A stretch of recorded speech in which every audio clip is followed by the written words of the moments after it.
الأحباب الكرام متابعي قناة السلام الإعلامية المباركة، السلام عليكم ورحمة الله وبركاته. يقول الله سبحانه وتعالى في كتابه العزيز: يا أيها الذين آمنوا كتب عليكم الصيام كما كتب على الذين من قبلكم لعلكم تتقون أياما معدودات. فمن كان منكم مريضا أو على سفر فعدة من أيام أخر، وعلى الذين يطيقونه فدية طعام مسكين، فمن تطوع خيرا فهو خير له، وأن تصوموا خير لكم إن كنتم تعلمون. صدق الله العظيم. بهذه الآيات المباركات أرحب بكم وأرحب بشيخنا وأستاذنا محمد جمعة أبو الرشيد، الداعية الإسلامي وإمام مسجد قباء في برمنغهام بالمملكة المتحدة في بريطانيا. شيخنا الفاضل، رمضان مبارك وأهلا ومرحب بك وتحية طيبة مباركة. الحمد لله، وأصلي وأسلم على من سن سنن الهدى وأرشدنا إلى الخير وخط لنا طريق العبودية إلى الله سبحانه وتعالى بهمة عالية ورغبة في رضا الله سبحانه وتعالى. وأشكر لك هذه الاستضافة، وأتوجه لجميع المسلمين والمسلمات في العالم بأن يوفقنا الله جميعا لصيام وقيام هذا الشهر ولصالح الأعمال، وأن يبارك في أعمالكم وفي جهودكم المقدرة لدى الجميع. بارك الله فيك أستاذ أحمد. جزيت خيرا شيخنا أبو الرشيد. ولا نذيع سرا إذا قلنا إنه الشيخ أبو الرشيد رغم كل الزحمة اللي عنده ومشغولياته في اتجاهات كثيرة، وهو رجل داعية ومجاهد، ولكن يلبي دعواتنا أينما ومتى ما طرقنا بابه. فلك الشكر الجزيل، وأسأل الله سبحانه وتعالى أن يثيبك عليها وفي ميزان حسناتك بإذن الله. شيخنا أبو الرشيد، هذا الشهر المبارك يأتي كل عام، وهو سانحة طيبة لنا، هدية من السماء، هدية من رب العباد، أن يمنحنا هذه النفحات الإيمانية المباركة، ويعود علينا عاما بعد عام وبلا، يعني نحن لا نقدم شيء. اليوم عشان تلاقي منح، سواء كان من حكومة، من وزارة، من بلد، من وزير، من جاه، لا بد أن تقدم شيء عشان ما يعطيك تلك المنحة وتلك الهدية. هذه المنحة الربانية التي تأتينا كل عام. كده قول لنا فيها حاجة شيخنا الفاضل، بعدين سندخل في رمضانيات الله ومن يجزاك الله خير جزيت خيرا أستاذ أحمد. يعني لعلك فتحت سبحان الله يعني طريقا ممكن أن نلج منه لحديث النفس للنفس وحديث الروح للروح. مثلا ذكرت كلمة منحة. فمثلا لو افترضنا أن مؤسسة ما أو جهة ما قالت أنا سأريد أن أعطي للناس عطايا ومنح، نعم. فالذي لا يتقدم ولا يبادر ولا يسعى مؤكد أنه لن تذهب هذه الوزارة للبحث عنه في داره وبيته، ولا بد من أن ينظر إلى شروط النجاح ووقت التقديم ونهاية التقديم ويذهب يتقدم إلى هذه الجهة. ولذلك نبينا صلى الله عليه وسلم قال إن لله في أيامه نفحات ألا فتعرضوا لها. فأنت إذا ما تتعرض إلى هذه النفحات من أين يمكن أن تنالها؟ فتريدين مني إدراك المعالي رخيصة، ولا بد دون الشهد من إبر النحل. ولذلك ربما هذا ممكن أن نسميه أستاذ أحمد يعني هو القصد وهو الإرادة فيما يريد أن يفعل الإنسان. والإنسان طبيعي إذا كان عنده قصد وإرادة في أمر ما، ونسميه النية بلغة الشرع، يعني طبيعي أنه يبادر إلى ما يحقق قصده وإرادته الإنسان بطبيعة الحال. ومن هنا يعني الانطلاق إلى أي أمر يحتاج، إن كان في أمر الدنيا إلى إرادة وعزيمة، وإن كان أمرا شرعيا يحتاج إلى نية التعبد. أنت تسعى لتحقيق أمر ما. فالإنسان إذا كان رمى قوسا وكان هذا القوس ضعيف المنزع لعله لا يصل ولا يصيب. فمهم جدا أن الإنسان يعني أول شيء يستعد لهذه النفحات استعداد قلبي تام. وكان علماءنا القدماء الربانيين يقولون أن طريق التربية يحتاج إلى أمرين، يحتاج إلى تخلية ويحتاج إلى تحلية. ويقولون أن الذي لا يتخلى لا يتحلى. فالناس أستاذ أحمد يدخل رمضان وهم بعجرهم وبجرهم القديمة، أنت داخل، وماذا هي نيتك في رمضان؟ هل أنت تريد أن تغسل أدرانك وذنوبك ويغفر الله لك ما مضى منك؟ ولذلك النبي يقول رمضان إلى رمضان، يعني مكفرات لما بعدهن إذا اجتنبت الكبائر. ذكر من الأشياء التي تكفر، ورمضان إلى رمضان مكفرات لما بينهن إذا اجتنبت الكبائر. فنفترض أن مؤمنا فعل معاصي، ومن منا معصوم خلال هذه المدة، ثم أنت تدخل هذا الرمضان بنفس المعاصي. لو افترضنا أن رجلا قيل له أن هناك منحة في مكان ما، فذهب في اتجاه آخر يقدم المنحة في الاتجاه الغلط، أو لم يستوفي الشروط. فمن أول الشروط التي ينبغي أن يستوفيها الإنسان في طريق سيره إلى الله سبحانه وتعالى أن يري الله سبحانه وتعالى من قلبه استعداد لتلقي القرآن، استعداد لتلقي أمر الله، تنقية هذا المكان. وإلا أنت تدخل يعني وأنت غير جاهز لهذا الشهر، فهذه تكون حقيقة يعني هي من الأشياء التي تؤدي إلى قلة النفع والفائدة، وإلى قلة الثمرة لهذا الشهر. وممكن أن نتعرض يعني في تقسيمات أبو حامد الغزالي لموضوع الصوم، وهي أنا في كل التذكير في الرقائق وغيرها عندما نتحدث مع الناس ونخاطب القلب بالقلب نذكر هذه الأشياء، لأن أبو حامد الغزالي رحمة الله عليه، محمد بن محمد الغزالي، هذا الرجل آية من آيات الله سبحانه وتعالى، صاحب كتاب إحياء علوم الدين. ومن يريد أن يقرأ إلى قضايا القلوب فليذهب إلى الغزالي، مع تنبيهات العلماء أن يقول لك يعني كتاب إحياء علوم الدين يضم بين جنباته بعض الأحاديث الضعيفة، والإنسان يعني ينبغي أن ينتبه أنه عندما يقرأ ممكن أن يدقق في الأحاديث التي يقرأها، لكن من حيث الروحانيات وجذب الروح إلى الله سبحانه وتعالى، ويعني إيقاظ النفس من وهدتها، لا يوجد مثل الغزالي، آية من آيات الله سبحانه وتعالى. أبو حامد الغزالي قال الصوم هذا 3 أنواع. والأخوة يفهمون تقسيمات الغزالي. قال هناك صوم العموم. صوم العموم يعني صوم العموم ده واحد يعني ما يأكل ما يشرب وما يجامع زوجته، لكن ما تغيرت فيه أي حاجة، أي شيء ما تغير في سلوكه، بس جوع وعطش وما يجامع زوجته وخلاص. يعني ما في أي تغيير، لا وجدانيا لا نفسيا، لا تطهير هذا القلب، لا ندم على ذنوب كانت موجودة جلس بينه وبين الله، يا رب أنا عصيتك ومشيت منك يمين ويسار، يا رب أنا راجع إليك في هذا الشهر، فاجعلني على طريقك يا رب، ولا تجعلني من أهل الزلل وأهل الزيغ وأهل الضلال، فيا رب وفقني. لا، هو دخل. الإشكال أنه صوم العموم هذا أستاذ أحمد يعني في الإرادة والمقصد اللي ذكرناها فيه شيء غريب. خلاص الناس تدخل رمضان بتوبة مؤجلة، وهذا من غرائب الأشياء. يعني واحد مثلا مسجر مدخن يقول لك والله يا أخي أنا كذا في شهر رمضان ده أخليه، تلاقيها بنت تلبس الحجاب في شهر رمضان وهي ناوية ترجع، والمدخن ناوي يرجع. واحد يعني بيشتم الناس ويعني بيعمل غيبة نميمة أشياء، يقول لك والله الرسول علمنا في شهر رمضان ده لساننا ده نمسكه لكن راجع لكم. أنا سمعت شاب يقول كده في اللايفات، قال استنوا بس رمضان ده خليه يطلع اصبروا لي أنا راجع. ده مبيت النية أصلا أنه هو يستمر في طريق فمن أكثر الأشياء الغرائب في صوم العموم هذا أن التوبات المؤجلة، يعني واحد يتوب توبة كده قصيرة وبعدين أنا راجع طبعا يا أخواننا دي كان سيدنا عمر بيسميها توبة الكذابين. توبة يعني ساي توبة العادات يعني.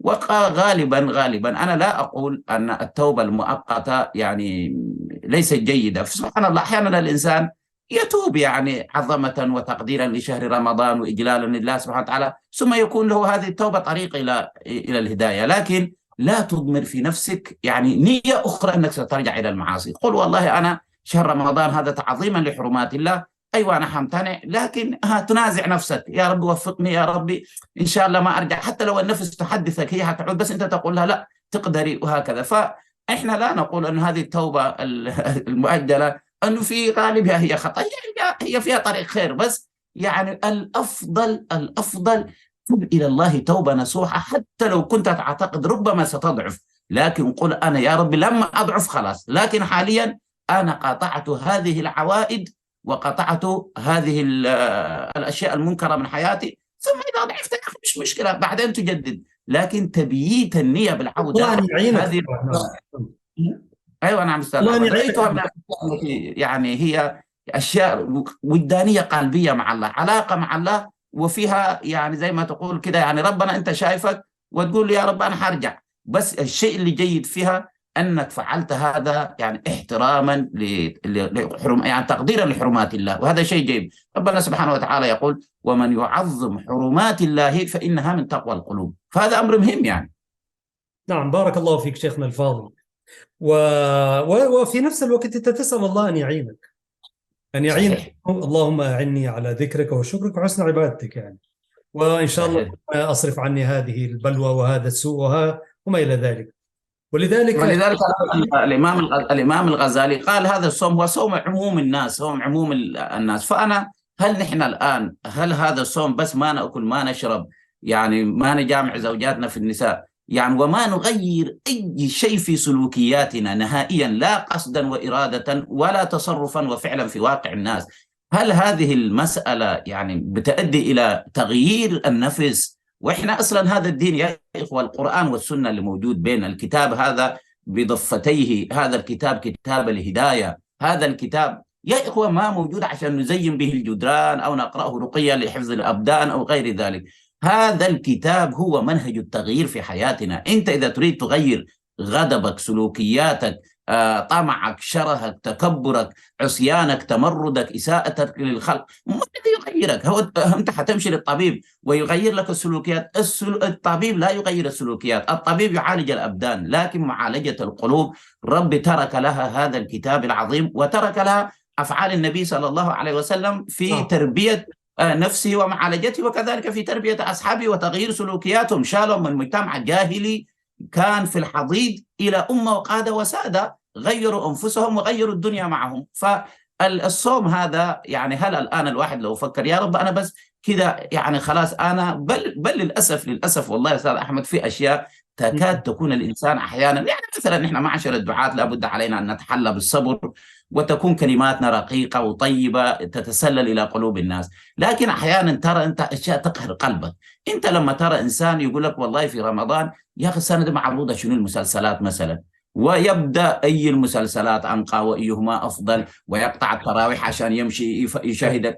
أنت يا أخي في ناس يشتغلوا فيك بزنس تجارة من رمضان ده لرمضان شغالين شغل بتاعت أفلام ومسلسلات وفوازير وأشياء، ليش شنو؟ عشان يكسبوا أموال، ما عشان يقدموا لك أخلاق ولا يقدموا لك تربية، وهم جعلوك سلعة وللأسف سلعة كمان قبيحة جدا تتنافى تماما مع حرمة الشهر وجلال الشهر، وإنت تارك عبادة الله ودعاء الله والصلاة لله والقيام لله والقنوت لله وذاهب تطلق بصرك في شيء ربنا قال لك امسك نفسك منه. فالإمام الغزالي هو يقول هذا صوم العموم، لا يمسك بصره، لا يمسك لسانه، لا يمسك قصده، لا يمسك إرادته، لا يمسك همته، ما في شيء يمسكه غير الأشياء الظاهرة هذه. ولذلك هو للأسف بعض الناس أستاذ أحمد بيشاهد المنكرات في رمضان أكثر مما كان يشاهدها في غير رمضان، يذهب إلى الكازينوهات والكلوب نايت والنوادي الليلية والشيشة. تصور هنا في مدينة برمنغهام عندنا مكان الناس تتقاطر عليه في رمضان بعد التراويح وتظل تسهر فيه إلى الفجر، لا يذهبون لا صلاة تراويح لا استغفار، بينما في أيام السنة الحالية مشغولين ممكن يذهب مرة في الأسبوع. في رمضان كل ليلة الناس تتجه إلى المساجد ويتجه إلى مكان الشيشة هذا لكي يحشش ويشرب. أنا هذه السلوكيات مؤلمة، لكن أنا أقول حتى يعني هؤلاء الحمد لله هم صاموا في نهارهم وكذا. إذن صوم العموم هذا إشكالي. عندنا صوم الخصوص اللي أشار إليه الإمام الغزالي، وهو قال الإنسان أن تصوم كل جوارحه لله، يصوم لسانه تصوم عينه، يعني بيحدث تغيير في نفسه، ما فقط اكتفى هو بمسألة الامتناع عن الطعام والشراب، ولكنه في سلوكياته مسك لسانه، مسك عينه، مسك تصرفاته وأفعاله وغضبه وغير ذلك. ولذلك أستاذ أحمد، من الأشياء اللي يعني سبحان الله معدل أنا مثلا في رمضان لا أعرف إلى يومنا هذا كم 20 سنة لا أعرف رجل وامرأة جاءوا يشتكوا إلي في رمضان. ما أنت، هذا سؤال. انتوا ليه نحن في غير رمضان زحمة وصداع ومشاكل وكل يوم داخلين في حلول المشاكل هذه، وفي رمضان الحمد لله نغلق دفاترنا وابوابنا وما فيش أي مشكلة؟ دليل على أنه هذا الشهر معه. والله قراءات ومؤشرات تعطيك أن ما قاله النبي 100% صحيح، أن يعني مردة الشياطين يقيدون في هذا الشهر، وأن القلوب فعلا تقبل على الله سبحانه وتعالى. فهذه الحالة لماذا لا تستمر في أنفسنا وتستمر في بيوتنا؟ لأنه نحن ما قاعدين نمسك جوارحنا ولا نمسك ألسنتنا. نحن فقط الآن في رمضان في ناس ماسكة بطونة، وناس الحمد لله صام الصوم الخصوص. في الإمام الغزالي أشار إلى صوم درجة أعلى، يعني الله ربنا يبلغنا إياها، قال هذا صوم خصوص الخصوص، وهو الإنسان أن يمسك نفسه عن التفكير في القضايا الدينية، يعني حتى مجرد التفكير في الأمور التافهة يطردوه عن خاطرهم وعن قلبهم. يعني طبعا درجة عالية. نسأل الله عز وجل عن الإنسان دائما يكون عنده طموح عالي وهم على الوصول هذا. فهذه تقسيمات الإمام الغزالي حبيت أن الناس برضو يعني يفكروا فيها، حتى إذا دخلوا ربما العام القادم أو ما بقي لهم من أيام يسأل نفسه، يضع نفسه في الميزان. يا أخوانا، أين أنا الآن؟ هل أنا في صوم عموم الناس هكذا فقط عادات صائم، أم أنا صائم صوم الخصوص؟ أي الصوم معناها الإمساك، والإمساك معناها أن تمسك جميع جوارحك وخواطرك وإرادتك إلى أن يعني يغيب شمس ذلك اليوم وإلى أن يخرج شهر رمضان. بارك الله فيك شيخنا أبو الرشيد. المشاهدون الكرام، أنتم لازلتم مع قناة سلام الإعلامية المباركة، وحلقة في برنامج مع اللغة العربية، ولكن نخصصها لرمضانيات، وهي هذه الحلقة رقم 82.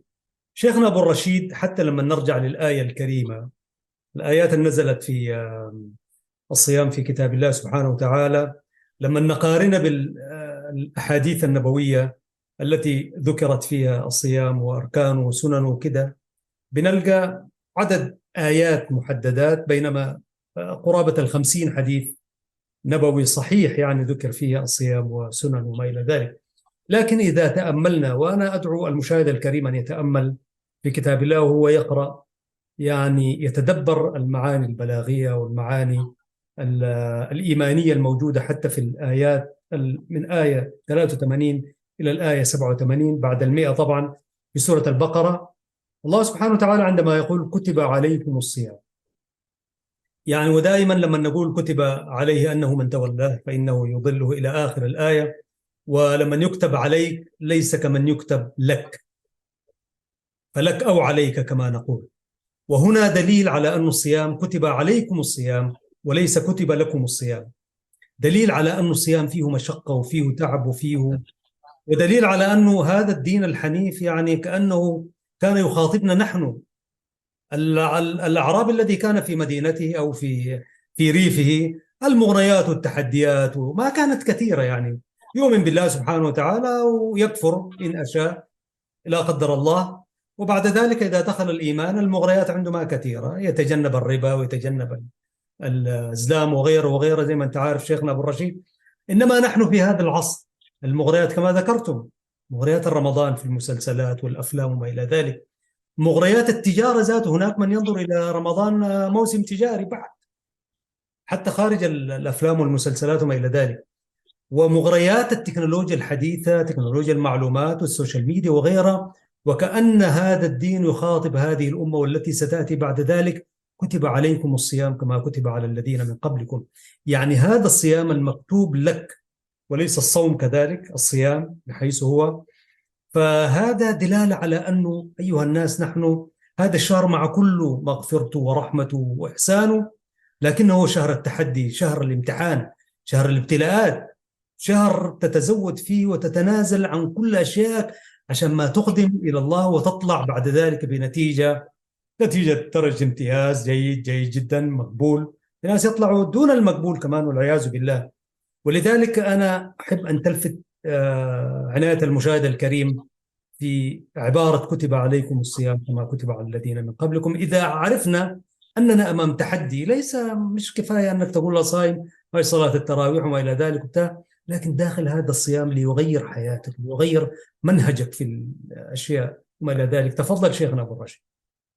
نعم، كتب عليكم تكليفا مطلوب منكم أن تنزلوا أمر ربكم في واقع حياتكم، فتقوموا بممارسة الصوم. ولذلك الإشكالية دائما هو الفهم القاصر بأن الصوم هو فقط الامتناع عن الأكل والشرب. لذلك الإنسان لو أدرك مغزى الصيام وهدف الصيام السامي والراقي، هذه النفس أيها الإخوة، هذه النفس مليئة بكثير من التمرد وكثير من الجنوح وكثير من الاعتداء والميل نحو ظلم الآخرين وكثير من الأنانية المفرطة. هذا يعني شيء غرس في نفس الإنسان، هذا شيء موجود. نحن يعني فينا هذه الازدواجية. الإنسان هديناه النجدين، أنت ترى أمامك طريق خير وترى أمامك طريق شر، ترى أمامك مغريات وترى أمامك يعني عزائم أمور وشدائد ومحن،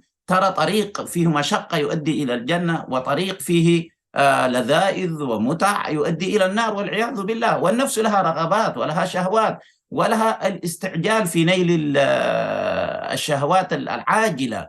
وهذه النفس يعني سبحان الله جموحة طموحة ما تنضبط أبدا. يعني لذلك نحن في هذا الصراع الأبدي مع النفس والشهوات. كان سيدنا أبو بكر يقول يحيط بي الشيطان ونفسي والهوى فأين الخلاص؟ فنحن يا أيها الإخوة يا أيها الأخوات، ربنا جل وعلا يقول لنا: والذين جاهدوا فينا لنهدينهم سبلنا. ولذلك أنت تمسك طريق المجاهدة، هذا الطريق طريق العبودية. وبعد الناس فاهمين أنه العبودية دي والله يا أخي أنا كده أركع وأصلي وخلاص والمسألة تنتهي. يا حبيب، التعبد لله عز وجل أنت تتعبد الله في أيام رخائك وتتعبد الله في أيام مشقتك. أنت تتعبد لله وأنت معلق في حبال المشانق، وتتعبد الله سبحانه وتعالى أنت تنام على سرير الحرير. العبودية هو طريق السير إلى الله سبحانه وتعالى. والإنسان كما قال النبي: يا معاذ اتق الله حيثما كنت وفي أي ظرف كنت وفي أي وضع كنت. فالصيام يا إخوة لما يكتب علينا معناها حراك نفسي يتحرك إلى الله. نحن الآن كتبت علينا الصلاة، ذهبنا إلى المسجد، رجعنا، صلينا، تمشي خطوات ثم تعود بعد خطوات، تركع، تسجد، ترفع، تناجي ربك بداخلك. هذا الصيام مكتوب عليك. ولذلك ماذا كان يقول ابن القيم؟ كان يقول: الصوم لجام المتقين وجنة المحاربين، وهو رياض الأبرار والمقربين، وهو لرب العالمين. من بين سائر الأعمال فإن الصائم لا يفعل شيئا وإنما يترك شهوته وطعامه وشرابه من أجل معبوده، فهو ترك محبوبات النفس وتلذذاتها إيثارا لمحبة الله ومرضاته، وهو سر بين العبد وربه لا يطلع عليه سواه. والعباد قد يطلعون منه على ترك المفطرات الظاهرة، وأما كونه ترك طعامه وشرابه وشهوته من أجل معبوده فهو أمر لا يطلع عليه بشر، وتلك هي حقيقة الصوم. فالإنسان يعني سبحان الله الصوم هو فعلا من أجل الأسرار بينك وبين ربك. ولذلك بحمد الله سبحانه وتعالى قال العلماء أن الصوم لا يداخله الرياء، الصوم لا يدخل فيه الرياء. الآن الناس ممكن يصوموا منك، أنت تقول لهم أنا صائم.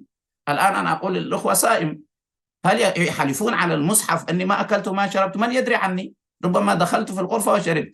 لكن الإنسان يعني لا يخلط في هذا الصوم. إن كان صائما فهو صائم. لماذا؟ الآن أنا لو وقفت هنا وأتفاخر: يا الناس والله يا أخي الحمد لله أنا اليوم صائم، انتبه أنه في محمد جمعة يتفاخر بأمر ذات قيمة، لأن كل الناس يصومون وليس فيه أي فضيلة لأي إنسان لأي شيء، هو أمر يفعله كل الناس، ليس فيه تفاوتا ولا يعني غير ذلك. لذلك الصوم صوم. فهذا السر العجيب حققه مع الله يا أخي، حققه مع الله.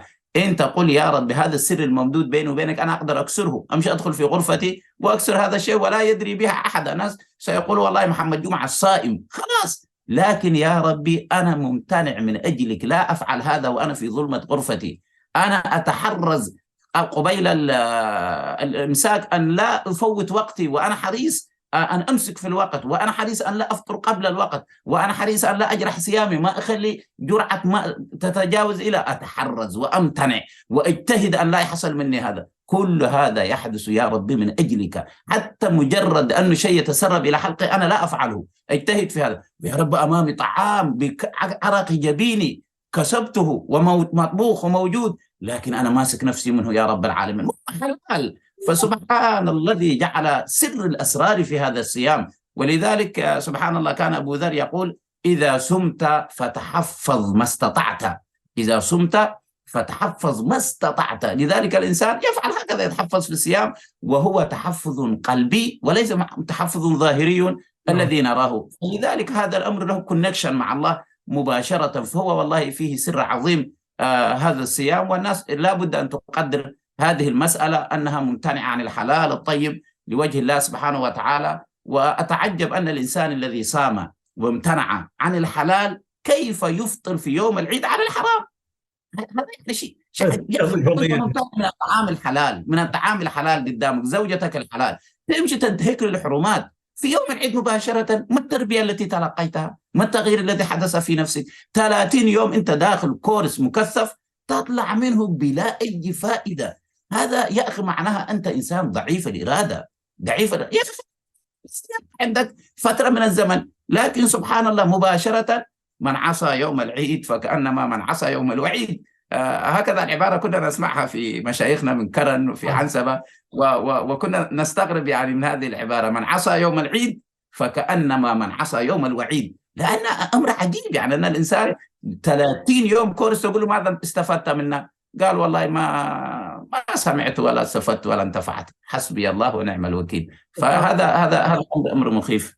نعم. ولو ربطنا شيخنا أبو الرشيد، نحن لما قلنا هي منحة إلهية، وفي ذات الوقت هي فرصة كمان، يعني جرد سنوي للإنسان، جرد سنوي وتهيئة جديدة كيف يقبل ويقدم على العام الجديد. وكما تعلم الصحابة رضوان الله عليهم كانوا يعني يستعدون 6 أشهر لرمضان ويحتفون 6 أشهر برمضان، وكان رمضان يعني على مدار العام.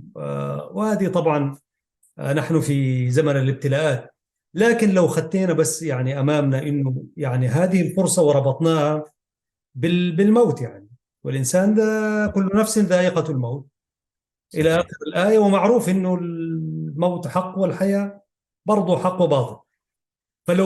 فلو أخذ الإنسان يقول ربما يكون هذا آخر رمضان بالنسبة لي، ولذلك قد لا، يعني رمضان ليس مهرجان، ليس مهرجان تعاد كما أنت زي ما على مزاجك مثلا، لأنه العمر ليس في يدك، العمر لكل أجل كتاب. فلو ربطنا دائما إنه هذه الفرصة فرصة رمضانية قد تكون هي آخر السنة بالنسبة لي، فكيف أطلع منها بمزيد من الحسنات ومزيد من التقرب إلى الله، وفي نفس الوقت أنا يعني أجدد في حياتي وأجدد. وسبحان الله الرمضان برضو لما ينقضي رمضان وإنت تجي لرمضان أنت تتقدم، حتى لو ما جاك الأجل أنه عمرك ماشي في نقصان يعني. وبالتالي مفروض في تطورك مفروض يكون عندك مراجعات في سلوكياتك العامة. ما كنت مثلا تحببه في سنة قبل سنتين قبل 3 4، ينبغي أنت خلاص ما ماشي قدام، يعني ما ماشي ورا يعني. فلو ربطنا مثلا رمضان وفرصته أنه هناي، وبأنه الواحد ربما لا تتاح له فرصة رمضان أخرى، ربما يمكن تكون النفس برضو نزيدة أكثر شحنة. فيا ريت لو شرحت لنا المسألة دي. بارك الله فيك. ولذلك فيما ورد عن النسائي، النبي صلى الله عليه وسلم قال: عليك بالصوم فإنه لا عدل له، وفي رواية فإنه لا مثل له. ولذلك أنت لما تدخل شهر رمضان وأنت تريد أن تنتهز الغنيمة العظيمة وتخرج من هذا الشهر وقد تطهرت. ولذلك في الصلاة النبي كان يصف الصحابة خلفه ويقول لهم: صلوا صلاة مودع، صلوا صلاة مودع. وسبحان الله الأئمة في المساجد من الأشياء اللي دائما بتعمل لهم نوع من إيقاظ الضمير وإيقاظ النفس. لما ينظر الإمام في الصف الذي خلفه، سبحان الله، يجد هذا الصف في ناس ساكنة في المقابر الآن. وده حقيقة، يعني نحن نجد في كل عام، طبعا تعرف دائما الكبار السن يحتلون ما شاء الله بارك الله في يوم الصفوف الأوائل، ومتميزين بجلوسهم على الكراسي وعلى هذه الأشياء، ويأتوا لأنهم هم يعني يشعرون بقرب الأجل، والنفس يعني كلما كانت أكبر كلما، لذلك كان يقول لما نسألك إيمانا كإيمان العجائز. فهؤلاء ما شاء الله يحصل له هذا الخير في الأمام. لكنك لما تلتفت من رمضان إلى رمضان تجد هذه الصفوف قد خلت من ناس كنت ترتبط معهم أخوة في الله وارتباط، وناس يعني بفطرتهم يحبوك يسلم عليك، أيضا عندهم وقت يعني جالسين نازلين البنشون يتواجدوا في المسجد فترة أطول، فأنت ترتبط بهم. فإذا بك تنظر خلفك استووا فترى هذه الصفوف، كرسي من هنا صاحبه في القبر، والركن هنا صاحبه في القبر. فالإنسان لما يرى هذا سبحان الله يقول يا الله، يعني هذه هي الموت، أبقاني الله سبحانه وتعالى وهؤلاء إخوتي الآن سكان المقابر. فسيدنا عمر كان يقول كفى بالموت واعظا. والإنسان يعني قد لا تتاح له، وعموما حتى المعرفة الذهنية أستاذ أحمد، أن الرمضان لا يتكرر وقتا. الرمضان بالنسبة للوقت لا يتكرر، يعني بمعنى أن الرمضان الذي مضى لا يعود، الرمضان الذي مضى لا يعود إليك إلى يوم القيامة أبدا. أنت لو دفعت كنوز الدنيا لا يعودك هذا الرمضان، هو رمضان ونفلت منك ومشى منك. يعني أنت الآن الرمضانات اللي مرت علينا في حياتنا إحنا حنسترجعها؟ والله ما نسترجعها. وربما في هذا الرمضان كان يمكن أن تنغمس في أنوار ليلة القدر، ويغير الله حياتك إلى ما لا تعلمه أنت وما لم تتوقعه. لذلك أمنا عائشة كانت تبحث عن ليلة القدر، قالت يا رسول الله ماذا أقول إذا وافيت ليلة القدر؟ قال لها قولي اللهم إنك عفو تحب العفو فاعف عني. فسأل يعني هذا الدعاء في حد نفسه الإنسان. أمنا عائشة أن تقول النبي علمني أن أقول اللهم إنك عفو تحب العفو فاعف عني. طيب أنت داخل شهر رمضان وربك يحب العفو وأنت مذنب وأنت مخطئ، فأنت الآن هل حترحل بذنوبك من هذه الدنيا تموت وأنت كما ذكرنا بنياتك ومقاصدك الضعيفة وذنوبك المؤجلة وغير ذلك، هل حتقدم على ربك بهذا الشيء؟ ولا أنت الآن رمضان. شوف الإمام ابن القيم في كتاب مدارج السالكين في منازل إياك نعبد وإياك نستعين، قال من أول يعني مناظل، من أول مرتبة من مراتب يعني السير إلى الله سبحانه وتعالى، أن الإنسان يدخل في مرتبة اليقظة، الإنسان يستيقظ. وضرب مثلا، قال مثلا إنسان كان يسير بدابته في طريق ما، مثلا واحد يقود السيارة وهو ماشي وهو نعسان، ففجأة وجد نفسه أمام هاوية فكبح الفرامل ومسكها. هذا الإنسان هل ينحس الآن في باقي الطريق؟ استحالة. وجد نفسه أمام هاوية وفجأة مسك الفرامل، باقي الطريق لا يمكن أن يقفل. لماذا؟ لأنه حصلت له يقظة بسبب أمر خطير. الموت هو الشعور فيه، التفكير فيه يجعل للقلب حالة يقظة. أنت لما ترى إنسان أمامك كان موجود يخطف ويموت، يا أخي والله يا أخي يعني أحمد يمكن تكون قرأت في الفيسبوك حقي أو شيء، كان عندنا أخ حبيبنا صديقنا اسمه جمال أبو أسامة، كان يسكن في السويد وكان يسكن معنا هنا في مدينتنا وأسرته موجودة هنا.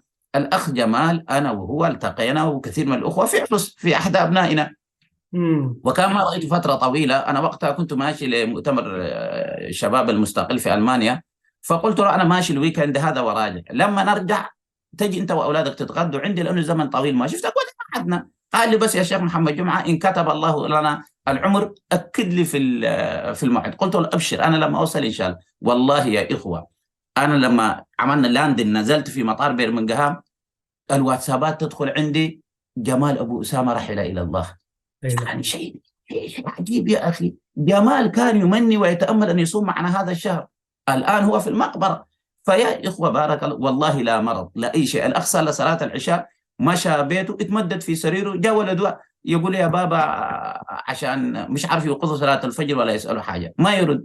فلما الولد ولد صغير لما رفض يقوم له، اتصل على اخته يقول له ابويا ما يعني نايم نوم عميق ما قادر يقوم. قالت له صب عليه ماء، صب عليه ماء. قالت له يبدو ان ابويا مات يا ولد، اتصل على الاسعافات. فهكذا سبحان الله. فيا اخوه بارك الله فيكم، اذن ما يقوله ابن القيم ان اول مرحله من مراحل التوبه الى الله والسير الى الله انه تحصل لك حاله يقظه. ورمضان انا اعتقد هو من العبادات اللي يحدث حالة يقظة للإنسان. أنا طول السنة كنت أكل، طول السنة كنت أعمل مشاكل، طول السنة عنتريات، طول السنة خصام مشاكل. هذا السهم الآن هذا الشهر قيدت الشياطين سلسلة. أنا الآن رب طالب مني أمسك لساني، أمسك عيني، أمسك بطني، أمسك كذا. فتشوف الناس يمسكون تماما عن هذه الأمور، فتحدث لك حالة يقظة قلبية أنه أنا لابد أن أفعل هذا. فإذا ما يوقظك هذا الرمضان بسبب أيضا ذكر الرحيل وذكر الآخرة. الخليفة في المدينة المنورة قديما كان في كل ليلة يسمع رجلا يقول الرحيل الرحيل الرحيل الرحيل، فيكرر هذا الكلام سنوات، والخليفة من قصره يسمع هذا الكلام. ويوم من الأيام ما سمع صوت الرجل، فقال أين الرجل الذي كان يذكرنا بالرحيل؟ قالوا رحل يا أمير المؤمنين. ما فقال ما زال يلهج بالرحيل وذكره حتى أناخ ببابه الجمال، يقصد ملك الموت، حتى أناخ ببابه الجمال فأصابه متيقظا متشمرا ذو أهبة لم تلهه الآمال. فنحن يعني الآمال العراض التي نعيشها وكأننا مخلدون في هذه الدنيا ليس صحيح يا إخوة. الموت لا يعرف صغير، لا يعرف كبير، لا يعرف أي شيء. الموت هذه لحظة مكتوبة عليك، رب أخفاها عنك. قد تكون خلاص انتهت حياتك، وهذا آخر رمضان كما ذكر ربما الأستاذ أحمد، آخر رمضان في حياتك. وحتى لو لم يكن هو آخر رمضان فهذا الرمضان لن يعود إليك. الرمضان يموت يمضي، فأنت الحقه يا أخي، الحق هذا الرمضان. ولذلك نحن نرى أستاذ أحمد من أكثر الأشياء المرعبة كيف رمضان يتسلل بسرعة، كيف يمضي بسرعة. أنا حتى هذه الأحيان أنا ما أتصورها، يعني هل نفس الشهور الأخرى تمضي بسرعة رمضان؟ ولا هذا حاجة نفسية؟ أنا لست أدري يعني لماذا أنا أشعر شخصيا يعني كل الأشياء اللي كانت في ذهني أريد أن أعمل هذا، أريد أن أعمل هذا، وأجد يعني رمضان سرق مني. وهكذا أحسب أن عمري يسرق، أن عمري يسرق مني في كل سنة وليس في رمضان. فليتنا أستاذ أحمد على الأقل نمضي بنصف ما نفعله في رمضان، نبقى فيه في الشهور باقي العام يعني، ولا ننتكس ولا نتراجع. أسف أنا على يعني دخلت يعني في يعني كلام طويل وأنت تستمع إلي. الله خير يا شيخنا، ونحن دايرين نسمع، ما دايرين نقاطعك يا شيخنا. جزاك الله خير وبوركت يا سيدي. طيب نجي لحاجة برضو، خطاب رجل الدين. وإن كان أنا الحتة بتاعت رجل الدين والحتة دي ما بشوفها، ينبغي أن يكون الإنسان مسلما ورجل دين كلنا يعني. صحيح طبعا إنما يخشى الله من عباده العلماء، ومن يريد الله به خيرا يفقهه في الدين، ويرفع الله الناس درجات فوق بعض. لكن ينبغي أن نكون رجال دين يعني كلنا يعني. ده رجل الدين ورجل الدولة والسياسة، هذه شوية ما خططها لنا الذين يودون أن نبتعد عن الدين يعني. لكن لو أخذنا برضو إنه رجل الدعوة اليوم مثلا، أعتقد إنه برضو الخطاب الديني المفروض يكون، والخطاب الديني المفروض يكون على مدار العام ما في شك، لكن استغلالا لهذه المنحة والسانحة الطيبة شهر رمضان المبارك. أنا مرات بشوف إنه الخطباء والدعاء برضو ما يواكبوا شيخنا إنه تحديات العصر ومتطلبات وما إلى ذلك. فهذا الرجل القاعد قدامك وقد يكون هو من الذين يعصون الله لا قدر الله، هو عاد وتاب ودخل المسجد وكده، يحتاج إلى روحانيات وأشياء تلامس حياته وما يعمل فيه هنا وهناك. فكيف ينبغي أن نكون برضو كدعاء كرجال دين وخطباء، أن نكون أيضا رمضانيين بالعصر الذي نعيشه؟ شيخنا أبو الرشيد. هو من الأشياء التي أحيانا نحن في معشر الأخوة الدعاة نفعلها، ننزل على الناس بالقوارع والزواجر والإرعاب والإرهاب والتخويف، وهذا ينفع مع فئة من الناس ولا ينفع مع كل الناس. في ناس يعني ينفع معهم أن تقودهم بسلاسة إلى الله سبحانه وتعالى. فلذلك ربنا سبحانه وتعالى يعني في القرآن الكريم قسم هذا: ادعو إلى سبيل ربك. كيف؟ بالحكمة. في ناس لا تنفع معهم إلا الحكمة يا أخي، ما تتطاول وتتسافى مع أناس يعني يبحثون عن سر الحكمة وجمال الكلمة، وأن تدلهم على الله سبحانه وتعالى بالمنطق والعقل ودلائل وحقائق الأشياء، فلا تخاطبهم خطاب السفهاء العاديين. ففي ناس يحتاجون إلى الحكمة، في أناس يحتاجون إلى دغدغة المشاعر والموعظة. فأنت انظر من تدعو، ادعو إلى سبيل ربك بالحكمة والموعظة الحسنة. حتى في الموعظة لأنه فيها موعظة جافة أحيانا، فربنا قال لك موعظة حسنة يا داعية، استخدم موعظة حسنة. وجادلهم بالتي هي أحسن إذا كان في ناس يحتاجون إلى الجدال. فأنت لا يمكن أن تستخدم من يحتاج الجدال حكمة، أنت داعية تخطئ الآن في هذا. ولا يمكن إنسان يحتاج قلبه إلى الموعظة وإلى أن تجره إلى الله سبحانه وتعالى جرا، ما ممكن تغلظ إليه في الكلام في الأحاديث الصيام أحاديث كثيرة، يعني مثل حديث مثلا أن رمضان من قامه إيمانا واحتسابا يعني خرج من ذنوبه كيوم ولدته أمه. هذا الحديث يحتاجه واحد مذنب، واحد صاحب رجاء. أنت لما تقول والله العظيم يا أخي إذا هذا رمضان دخلت عليه رغبة في الله إيمانا واحتسابا وتعبك احتسبته لله سبحانه وتعالى وأنت تفعل ذلك، ستخرج من هذه الذنوب كما ولدتك أمك، حترجع نقي السريرة. فيجي يقول لك يا أخي أنا اللي كنت أعمل كذا وأعمل كذا. فأنت هذا تعطيه الرجاء، تعطيه الأمل، تربطه بالله سبحانه وتعالى.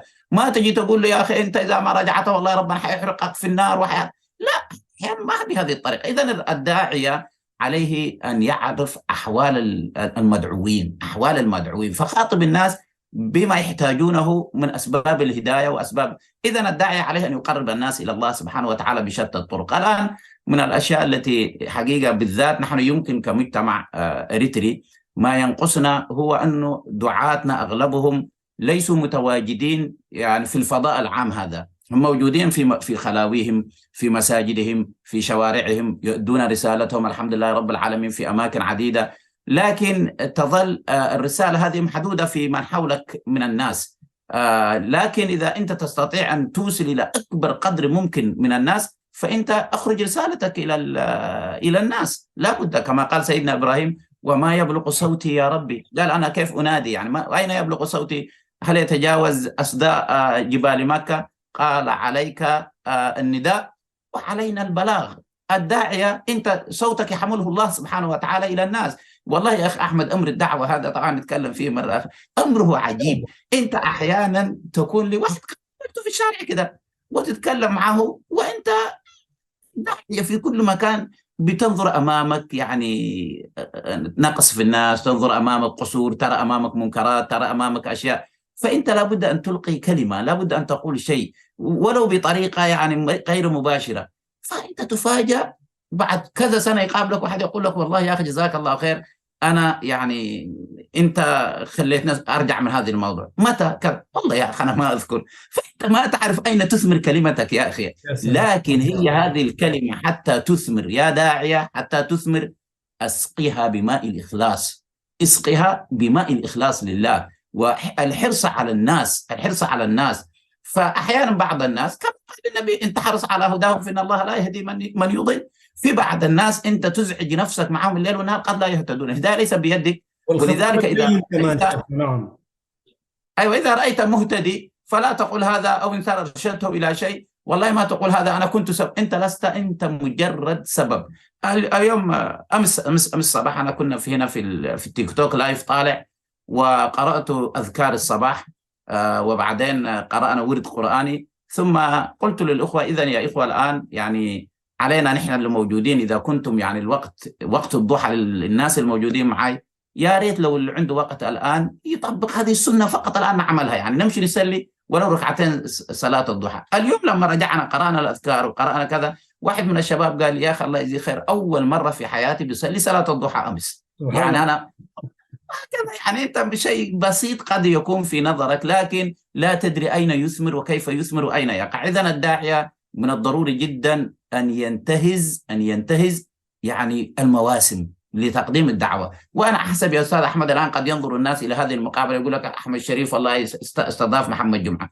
أنت ترى أنك أنت كلمة الأخ الداعية هذا تنقلها إلى الناس، لأنه هو لا يستطيع أن ينقلها. يمكن الآن أنا أتكلم هذا الحديث في 10 أنفار في مسجدي، جئت أنت ونقلت هذا الكلام إلى آلاف البشر، ويمكن هذا الحديث يستمر بعد موتي وموتك ويظل الناس تشاهده ويكتب لي الأجر ويكتب لك الأجر في هذا الأمر. فنحن الآن انتقلنا من دائرة صغيرة إلى دائرة أرحب. أنا هذا ما أريده من الدعاة لذلك الداعية قد يكتفي بمسجده وهو مشغول بأهل مسجده صحيح، وعندما يكفيه من مشاغل أهل مسجده، لكن يا إخوة الداعية عليه أن يدخل أماكن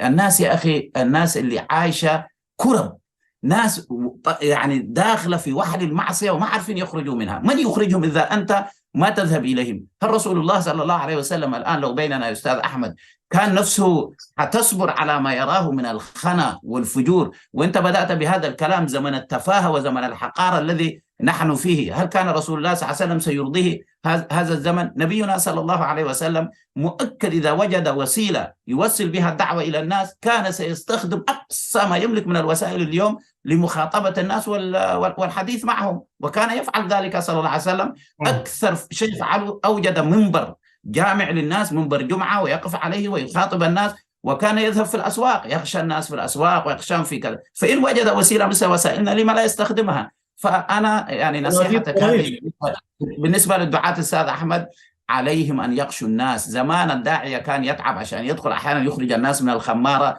أحيانا يذهب إلى الأسواق إلى أماكن تتعبه. اليوم أنت لست في حاجة، هذا رب العالمين اختصر عليك، وأنت معزز مكرم جالس في بيتك، تدخل المسلم اللي جالس في الخمارة والمسلم اللي في الشارع والمسلم المرابي والمسلم الكذاب والمسلم الغشاش والمسلم الكذا والمسلم الصالح، الآن أنتم في جيوبهم يدخلونك بإرادتهم، تطلع عند كل واحد في بيته. رب اختصر عليك الطريق ويسر لك الأمر وعبد لك المساحات. فلماذا يا داعية أنت لا تستغل هذا الأمر؟ لماذا الآن شبابنا متروك في هذه الفضاءات لوحده؟ لماذا لا ندخل معهم ونخاطبهم؟ لذلك أنا أقدر وأثمن جدا مثل هذا اللقاء من صحفي محترف ومن إنسان خبير يعرف قيمة الكلمة، فيأخذ واحد يعني شخص مثلي يعني لا يملك بضاعة لكن يحاول ربما أن يفيد به الناس الذين أقل منه على الأقل يعني. فالله يكرمك يا أستاذ أحمد ويكتب هذا الأمر في ميزان حسناتك يعني.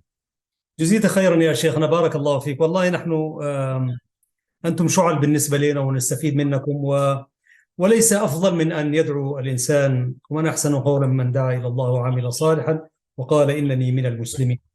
في نفس الوقت برضو شيخنا أبو الرشيد يعني برضو دائما الخطاب اللين، والخطاب برضو فيه طرفة وفيه ملوحة وفيه هناية برضو جيد. يعني أنا بستمع لشيخنا الإمام محمد بن الشعراوي رحمة الله عليه، مجالسه مع عنه البلاغة والإيمان وما إلى ذلك برضو فيها الطرف. وأنا أذكر كمان شيخنا الأستاذ الشيخ الراحل فضيلة الشيخ العلامة إبراهيم الأشقر رحمة الله عليه، وبرضو أنا وأنت في حديثك بشوف إنه برضو أنت رجل لين وبرضو حديثك طيب وهكذا. وينبغي الدعاء أن يكونوا. شيخنا الأشقر ما كان يخلو مجلسه مجلس العلم والإيمان والتفسير وكل ما أنت تعرفه أكثر مني شيخنا، كان رجلا برضو فيه طرفة وفيها ملاحة وفيها عناية. فالناس أحيانا كان يجوا عشان يقول لك شيخ الأشقر اليوم حيقول شنو، ومع كل ذلك يديهم العلم والإيمان والدعوة إلى الله سبحانه وتعالى والالتزام بالمنهج الوسطي السني رحمة الله عليه. نحن نترحم عليه وعلى كل العلماء. فمسألة الغفشات برضو وتحبيب الناس إليك ده برضو جانب مهم شيخنا أبو الرشيد. جدا جدا ينبغي أن لا يكون الداعية نفسه حار على الناس. لذلك القصص النبوية الرائعة، هو بعض الناس لا يفهمون أن يعني تصرفات النبي في أمور الدعوة إلى الله أن هذه المسألة هي إشارة للأمة من بعده. الآن أنا لما أفعل أشياء تكون اجتهادات خاطئة وقد يكون شيء كذا، لكن أي تصرفات كان يفعلها النبي صلى الله عليه وسلم هي هذه سلوكيات سبحان الله لا تتغير أبدا. يعني صحيح الموقف نفسه تغير، لكن بالنسبة كتصرف حكيم. مثلا الرجل اللي قال مشى وبال في طرف المسجد، قصة الناس نعم. كلهم يعرفوا، مشى ورفع، نفع رجل من البادية، رفع سرواله وقام قاعد يبول. فماذا قال الراوي؟ يعني فنهره الناس، نهره الناس. فالرجل مسكين عايز يقوم والبول يتقاطر منه، فقال النبي لا تزرموه، اتركوه اتركوه اتركوه، كمل. الرجل كمل بوله في المسجد، وبعدين مسكين مرعوب يتسبب عرقا، جاء إلى النبي صلى الله عليه وسلم والصحابة، فقال له النبي صلى الله عليه وسلم يا أخ العرب، إن هذا المكان يعني للصلاة والصوم، ما ليس للبول يعني. قال هو نفسه، قال والله لا نهرني ولا كهرني ولا قال هذا. فالرجل يقول إيش؟ قال اللهم ارحمني ومحمدا ولا ترحم معنا أحدا. جماعة ديل قال يا أخي ديل يا أخي، قال وقعوا علي يعني. قال فالرسول صلى الله عليه وسلم تبسم وضحك وقال يا أخي العرب لقد ضيقت واسعا، رحمة الله واسعة يعني، فأنت قصرتها علي وعليك يعني، معلش اشملهم معانا يعني. يعني قال لي اخرج ايها الكافر ولا شوف يعني، وانت رجل لا تحترم، ده خطابنا الموجود اليوم. فقام والله ما لين يحدث الكلام موقف وقال له ما تضيق واسع. سبحان الله. ابدا، ما ممكن يحدث. انا الان في يعني لما اشوف، لا يمكن يمر على انسان الموقف مع الشاب اللي لا خجل ولا استحى ولا عمل، دخل عنده ووين في المسجد كمان، مسجد. حسبي الله ونعم الوكيل. والله حس الشاب ده لو عمل كده والله شفت ناس يدقوه دق بالجزم. دخل في المسجد. شيخنا ابو الرشيد تلفونك لو رن بس ما قفلته، ما عملت يا برنامج، سلام، لو رن الراجل لا ده يشوفوك. صح. الولد ده يقول له للرسول امام الناس في بيت الله والرسول في المحراب، يا رسول الله اسمح لي عشان ازني، اذن لي في الزنا. سبحان الله. فالناس ماذا قالوا الصحابه؟ مه كده يعني، سكتوه، اسكت يا قليل الادب. فالرسول عليه الصلاه والسلام قال له تعالوا ادنوا مني، تعال حبيبي تعالوا ادنوا مني. فجدوا. فقال له يعني اترضاه لاختك؟ قال فداك امي وابي. لا. أترضاه لعمتك لخالتك؟ فداك أمي وأبي. لا. فقال له كذلك الناس لا يرضونه لا لأخواتهم ولا لأمهاتهم. ثم وضع يده الشريفة على صدر الشاب فقال اللهم طهر قلبه وحصن فرجه. من أين انطلقت الشهوة في هذا الشاب؟ من القلب. ولذلك الداعية هو يخاطب القلب يا أخي. الداعية الذي يقف عند أخطاء الناس لما يشوف سلوك الناس يعنف، أنت اعلم، قل هذا الإنسان من أين انطلق عنده هذا الشيء، هذا الشعور، الرغبة الجامحة في الشهوة أن يقفز فوق أوامر الله عز وجل ويمشي ينتهك حرمات الله. هذا الشيء ما الذي دفعه؟ إحنا يا إخوة علينا أن نعذر الناس، لأن الشهوات هي لجام يجر الناس إلى المآسي، والداعية عليه أن يمسك. ولذلك أنا أذكر الرجل اللي للنبي عليه الصلاة والسلام جاء عنده وقال اعطيني مما أعطاك الله في المسجد. فرسول الله صلى الله عليه وسلم قال الراوي فأعطاه شيئا، قال والله لا وفيت ولا كفيت، أنت ما تعطي شيء يعني، إيش حاجة تافهة المدينة إياها. فقاموا فيه الصحابة وصرخوا فيه. فالنبي عليه الصلاة والسلام سكتهم ثم قال له تعال اتبعني. وين مشى به؟ دخل به بيته صلى الله عليه وسلم. ده اللي يقول له أنت ما بتدي ولا فدخل به بيته، ثم زاد له العطاء، أداه زيادة. قال له أوفيت يا أخي العرب؟ هل أنا أعطيتك شيء يرضيك؟ قال جزاك الله خير من رحم وأخ ورحم، قد وفيت وأعطيت. قال له يعني هل تستطيع أن تقول هذا لأصحابي؟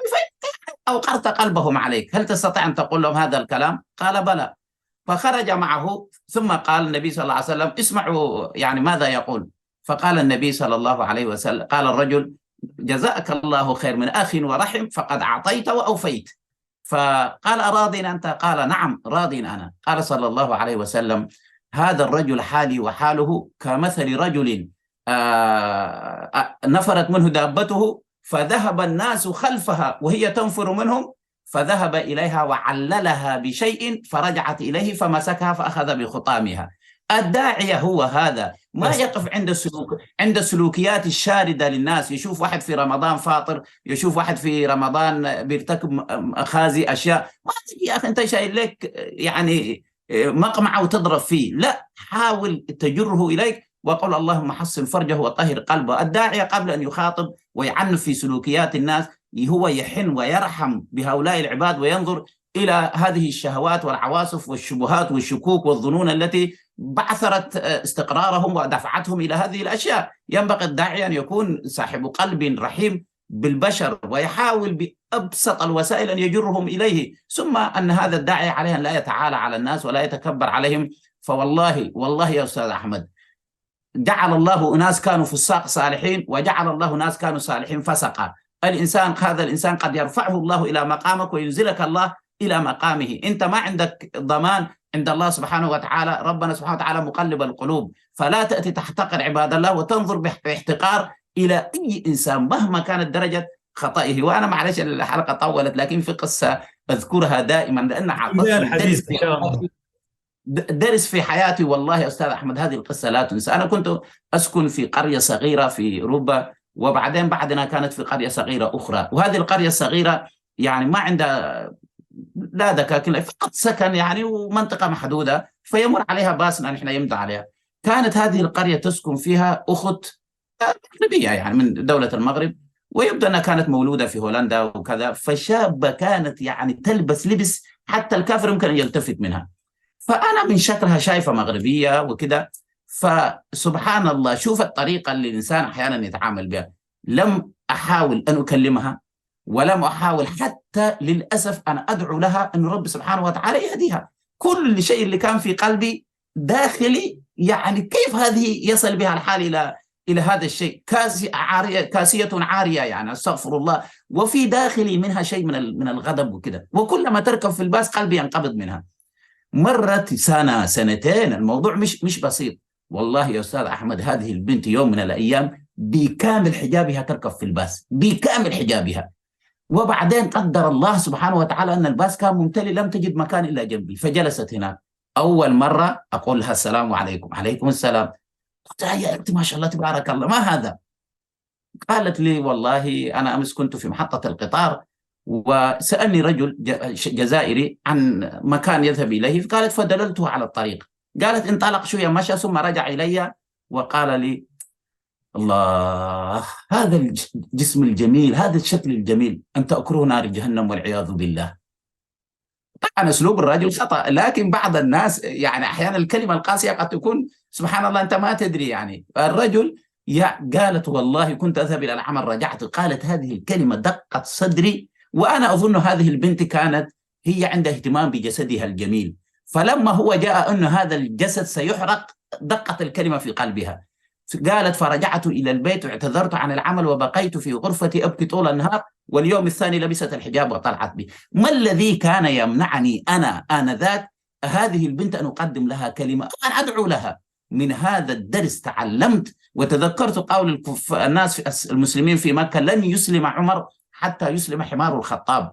نحن الداعي عندما يوصل مرحلة أنه الهداية بيده وأنه هو يعني يعاتب الناس كأنه هذا فرعون، مش دخل مين هو ابن السماك ولا مين لما دخل على هارون الرشيد قام يعنف ويعنف ويعنف خليفة جالس، فلما كثر عليه الكلام قالوا يا أخي اهدأ، لا أنا فرعون ولا أنت موسى يعني ما نبالغ في القضية يعني. فلا الناس يا أستاذ أحمد هم فراعنة ولا نحن سيدنا موسى. يعني نحن أيضا معشر الدعاة عندنا أخطاءنا وضعفنا، والناس ينظرون إلينا وينظرون إلى هفواتنا وإلى أخطائنا وإلى تقصيرنا. هل أنت ما شاء الله عليك الإنسان المعصوم المقدس ينظرون إلى ضعفك وإلى هوانك وإلى تقصيرك، فأنت تعرف هذا وتقول يا رب استرني وعافني، وتستر عورات الناس وعيوبهم وتدلهم بحرص على المحبة والخير. والله جزيت خيرا شيخنا أبو الرشيد، وعشان كده نحن دائما نطرق بابك يا شيخنا، وديتنا محاضرة في غاية الأهمية والقيمة الدينية والدنيوية، وجزاك الله خير،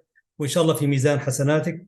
اللهم لا علم لنا إلا ما علمتنا إنك أنت العليم الحكيم. ربنا فقهنا في ديننا وارزقنا الإيمان والصلاح والدعوة إلى الله، وبارك الله فيك وتقبل الله منا ومنك صالح الأعمال. اللهم تقبل صلاتنا وصيامنا وقيامنا ودعاءنا وقرآننا جميعا إن شاء الله، وفي ميزان حسناتك. كان ينبغي أن نواصل الحديث، ولكن للحديث بقية في حلقات إن شاء الله. حتى ذلكم أسأل الحين. الله أسأل الله أن يجمعنا في طاعته أستاذ أحمد، وأن لا يكون هذا آخر رمضان في حياتنا، يعني أن يطيل الله أعمارنا ويرزقنا العمل الصالح وجميع المشاهدين إن شاء الله. بارك الله فيك، وتحياتي لكم مشاهدينا الكرام، وتحيات زملائنا في القسم الفني في قناة سلام الإعلامية المباركة. نلتقيكم بحوله تعالى في الحلقة المقبلة، حتى ذلك الحين نستودعكم الله، والسلام عليكم ورحمة الله وبركاته.